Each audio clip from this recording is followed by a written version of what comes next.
Welcome to the 4th episode of the JP Eisenhauer Show. I'm your host, JP Eisenhauer, here this week with special guest and college football expert Connell Scruggs to talk college football. Let's get right into it.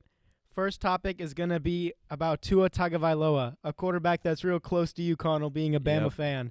Should he return to Alabama for another year? You heard there's some speculation. He's kind of going the Jalen Hurts route you saw a couple years ago when he was asked about the starting job and how he felt, where he was kind of like dodging the question a little bit. And you saw in his press conference he kind of did that. If you're an Alabama fan, that kind of gives you hope because I expected him to just go straight out and go like, I'm going to the draft. But with the injuries he's had, it's definitely brought up a question because he's dropped a lot in the draft stock, and obviously when you drop, you lose bonus money. But I don't think that's necessarily a bad thing for him. But I think he stays another year. That might just be my inner bias wanting him to stay another year, but you also run the risk of getting injured, right? You run the risk of getting injured when you stay longer. But if he stays another year, the quarterback class following up, it's going to be Trevor Lawrence and Justin Fields. So those two guys, if he can, I think right now, if without the injuries, Tua would rank higher than those two guys in the draft board. See, I think Tua returning would be the worst thing for his career he could possibly do. He is extremely injury prone. 6 True. injuries in the past 2 years. It's not really a good idea for him to stay because when you look at it, right now, he's a borderline first-round pick. I think most people will still put him in that first-round conversation just because of the talent. But when you look at those injuries, that drives him back further and further. Right now, I'd say he's a late first-round pick. If he goes and plays for Alabama and gets injured and starts missing more games, I think he slides to the 6th or 7th round just because of injury concerns. He might I don't know about 6 or 7. That's pretty dang low. I could completely see this because when you look, NFL executives are looking at this, and they're looking at him being injury-prone. They're looking at the Andrew Luck situation. They're looking at all this stuff, not wanting their franchise quarterback to never play a game. Well, there's things that, should happen, right? Like, if that happens, he should probably drop down a little bit farther. But there's always that team. There's 32 teams in the NFL, right? And there's always going to be that one team that's going to be like, let's risk it on this guy. And I feel like, he wouldn't drop that far. Right now, I think he's a second-round pick just because of the, like you said, the injuries and the hip injury. That's a bad injury. He's not going to be able to throw for a few months. So going like that as a team, I'm going to drop him in the second round. And if I'm Tua, I'm like, I kind of want that bonus money. So I might just stick it out another year. And I think, he could go into training camp with a different mindset, less trying to extend the play totally and more, be a total pocket passer and just kind of throw the ball away, if it gets into trouble like that. I think that's a possibility, and I think he'd be the top quarterback coming out of the next class. Yeah, you alluded to that interview he had earlier, and I think he said he was going to make a business decision. And I think the business part of this is knowing right now he's at his peak. I do not believe, just because of his injury history, that he will go any higher than a mid-first-round pick, even if he stays another year and is completely healthy. I don't trust his injury history. Okay. So you can only get worse. Your draft stock can only get worse by going back, because then you run the risk of an injury. Yeah, not necessarily. And I just don't think it's a good idea for him to stay there. I think if you're looking from Alabama's perspective, they don't need him as much as maybe they think. I think they have some great quarterbacks coming up, and I don't think Tua should really stay because, one, some of those quarterbacks might transfer. Of course, his little brother probably won't transfer. I think Talia might transfer because of the Bama has a 5-star quarterback coming in from Mater Dei, Bryce Love. That's going to be 3 quarterbacks because Mac Jones is going to be a junior because he redshirted. So it's going to be a redshirt junior versus true freshman Bryce Love, and Talia's caught in that middle ground.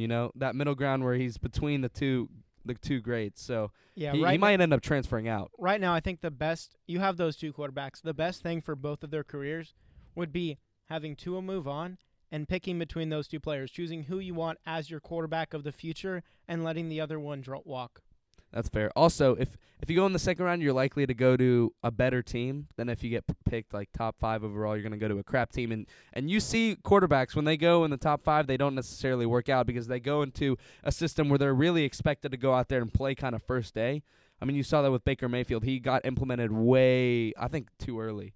I don't think he had enough time to develop. And you see when young quarterbacks do that, it's a little bit tough for them to make the adjustment. Yeah, that's so just it might be advantageous for him to actually go in the second round a little bit later. Yeah, I feel like that's just the NFL right now. But I think no matter what, if Tua's drafted in the first 3 rounds, he's going to be starting day one. And the problem is that injury history. I don't trust it. I don't like it. And you know that in a contract, he's going to have his guarantees voided by injury. So I think the worst thing he could do is take a year out of the league where he gets one less league year of playing in a career that he probably will have cut short due to his injury history. I think you go now, you get the money, you're going to be a first-round pick just because of the quarterback talent. Most mocks actually have him dropping into the second. I mean, I had him dropping into the second at first, but I think once you get closer to the draft and some of the combine and everything, he's going to go back up into the first round. But I think the best thing would be for Tua to go into the draft, and I think it's the best thing for his career. If I were to do odds, I'd go 7-3 that he goes to the NFL. So 70% chance, I think, that he goes to the NFL. I'd go 90% chance to 10% chance. 9-1, I don't like him That's fair. coming back to Alabama. I think he has to make a good business decision. Next, another Alabama topic. Steve Sarkisian's been getting some head coaching interest this year, and he might not get a job this year, but he will certainly have some job offers in the years to come. If he has an offer, should he take it or should he wait to be the Alabama successor?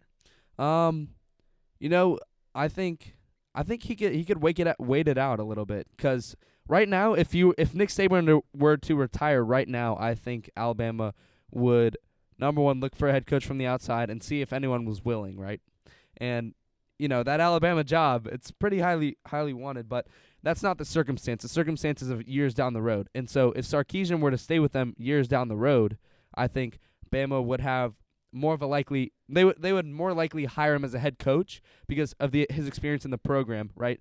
And I think the way Kirby Smart was when he went to Georgia. I think if Nick Saban would have retired that year, this is hypothetical always, but if he would have retired that year, they would have promoted him to head coach just because of his experience in the program and the way he developed the defense. So if Sarkisian, obviously the Alabama offense looks phenomenal, right? If he continues that down the line, I think he continues to develop the offense, make it good. I think they will promote him to head coach just because of his experience in the system, and he's probably the best guy for the job, you'd think, based on a couple of years down the road. I'd say 3 to 4 years down the road. If he stays with him that long and Nick Saban retires, I'd say I put Sark first for the head coaching job at Alabama. But from his perspective, do you think this would be the best option for him? Nick Saban's getting old. He's 68 years old. And, with the year-round recruiting and all that's required of head coaches nowadays, he's got that house on Lake Burton. He probably wants to visit that a few times. He probably can't now. But, with that year-round recruiting, the amount you have to be involved, I think, it'll shorten his career. I think Nick Saban's probably only got 3-4 years left. And that saddens me to say that, but I think that's true.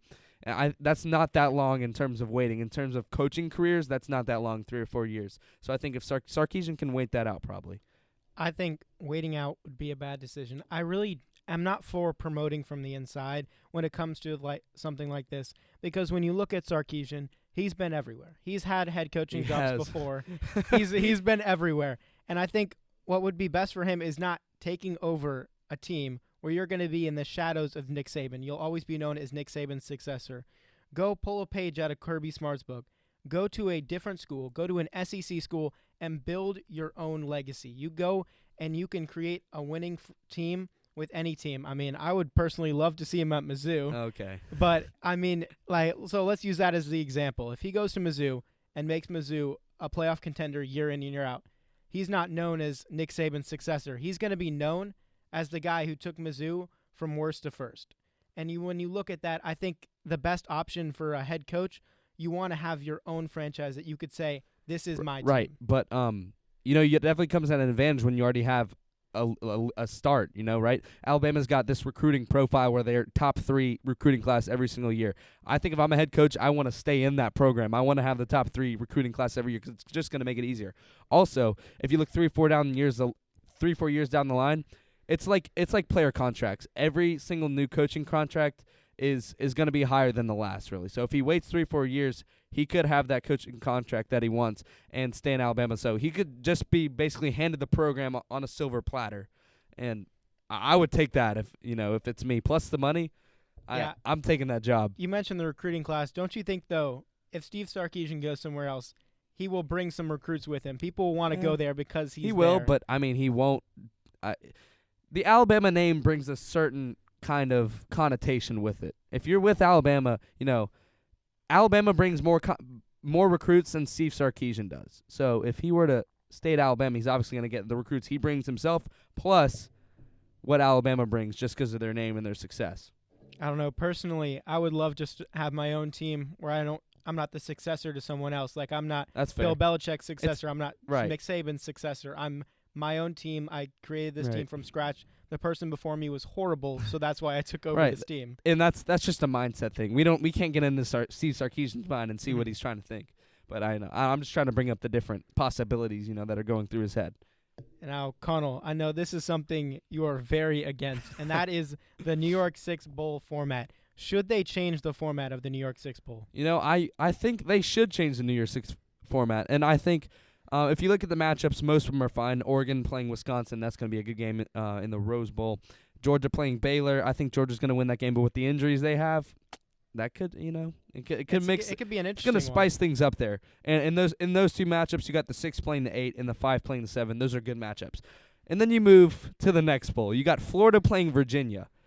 Virginia is 9-4. Let's just keep that in mind. They're 9-4, and they play in the ACC, which is the worst conference out of the Power 5.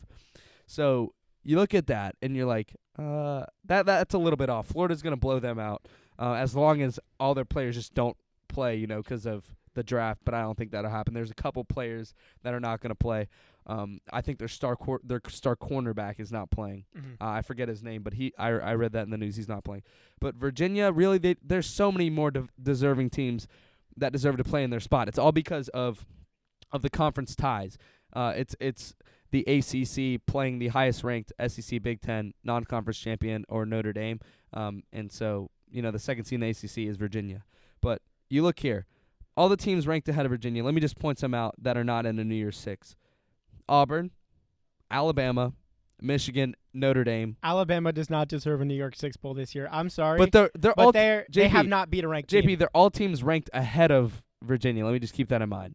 I mean, their teams ranked ahead of them. They're literally better teams ranked ahead of them. Minnesota, Iowa, like I said, Notre Dame. Notre Dame, they lost 2 games, and one of them was a Michigan, one of them was to Georgia. They got to be feeling bad about that. You got to admit, that's tough right there. And they lost to Georgia by a small amount. But the Michigan game was a bad Michigan game was a fluke right there. I don't, you can't defend that loss there.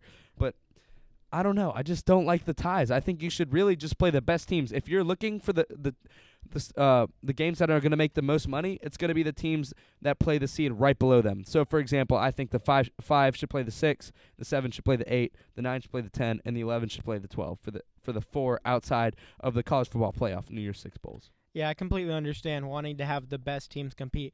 When you look at it, the format really hasn't been that bad except for the Orange Bowl this year. That's the one game that's really in question because Virginia and the ACC is just so weak this year. But I think when you look at it, I mean, obviously we're excluding the Fiesta Bowl and the Peach Bowl, which are the semifinal matchups. Those are committee decided. The Sugar Bowl is the SEC versus the Big 12. Then you have the Rose Bowl, which is Pac-12 versus Big 10. You have the Orange Bowl, as you mentioned earlier, and then you have the Cotton Bowl, which is committee decided. I don't have a problem with this format. I feel like this gives every conference the ability to have a New Year's Six bowl game, and I feel like this would be the best way to do it to make sure every conference is included. But why does just from a fan's perspective, I want to see the best games. I don't care what conference they come from. I don't care if they're a group of 5 team. I don't care if they're Power 5. I want to see the best teams playing the best teams. So if that happens to be a group of 5 teams, sure, put them in there. Like Memphis is playing in a New Year's Six, and I'm not complaining about that because they proved themselves to be a good team this year. They did. And I'm not complaining about that because I want to see the best teams play the best teams. I don't care that it's the second seed in the ACC. It's Virginia. I mean, they have 4 losses this year.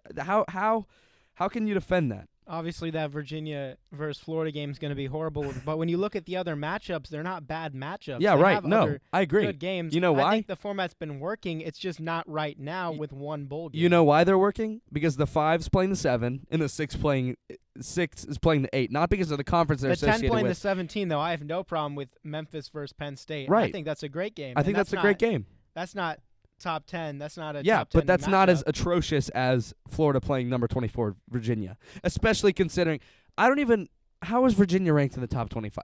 I really don't know how Virginia. How are they ranked in the top 25? That's the one thing I really don't understand is how Virginia is ranked. And when you look at it, that's really the one game everyone points to.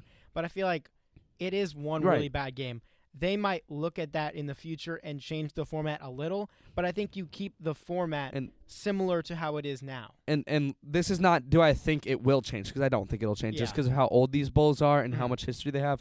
They're not going to change. But should they change? Yes. I mean, let's see. Virginia, they lost to Notre Dame. They lost to Miami. They lost to Louisville. That's pretty bad. They lost to Louisville, and they lost to Clemson. I mean, Clemson, okay, they're going to get blown out. But those other 3 losses, Louisville, Miami, and Notre Dame's pretty good. But those, I mean, come on. Really? I get it. I completely get the concerns for the Orange Bowl because I don't think Virginia deserves the New Year's Six Bowl either. But when you look at it, they earned it by being the second team in the ACC.